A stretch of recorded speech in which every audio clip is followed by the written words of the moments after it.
Hi, how you doing today? I'm doing great. I'm Nurse Tori. I'm going to be your nurse for today. I'll be checking your pulse and your respirations. Can you give me your first and last name and your date of birth, please? Jax Teller, 12/12/78. All right, awesome. So, students, you always have to ask your patients for two identifiers. Those two identifiers are going to be their first and last name and their date of birth. Now, when checking the pulse, you're going to take their wrist. You're going to be checking the radial pulse. You always use these two fingers. You never use your thumb because your thumb has its own pulse. You always use these two fingers.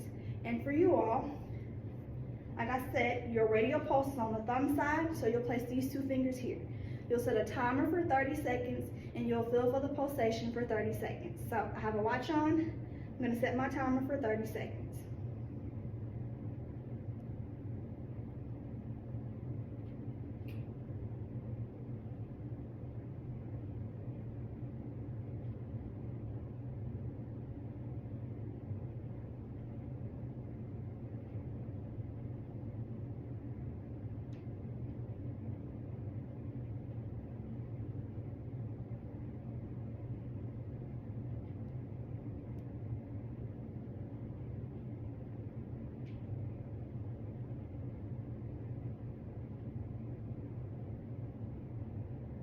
Okay, so I got 32. And with 32, I will multiply it times 2, which is 64.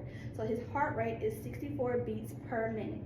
Remind you, I said 30 seconds, so 30 seconds times 2 would be those 60 seconds for that one beat per minute, that beat per minute. So he has 64 beats per minute.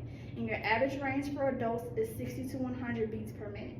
Now when you have an athlete, sometimes their heart rate may be less, so it'll be like 40 to 60 beats per minute. Okay, so that's how you check a patient's heart rate.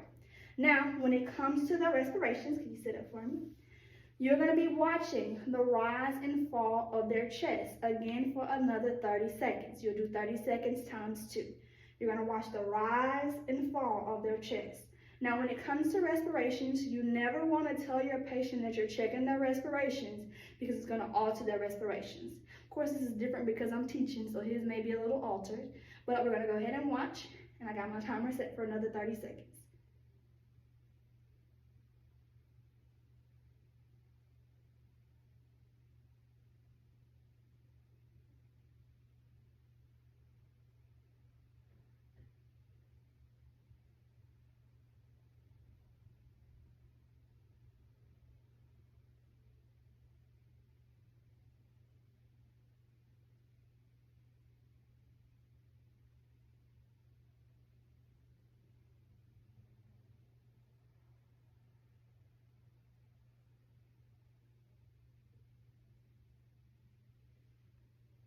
Okay, so for his respirations, I got 7, and I multiply that 7 times 2 to give me 14.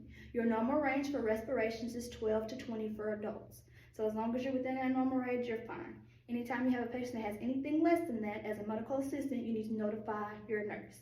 Now, these are the 2 vital signs that I expect you all to do on 3 people and submit that assignment into the Dropbox.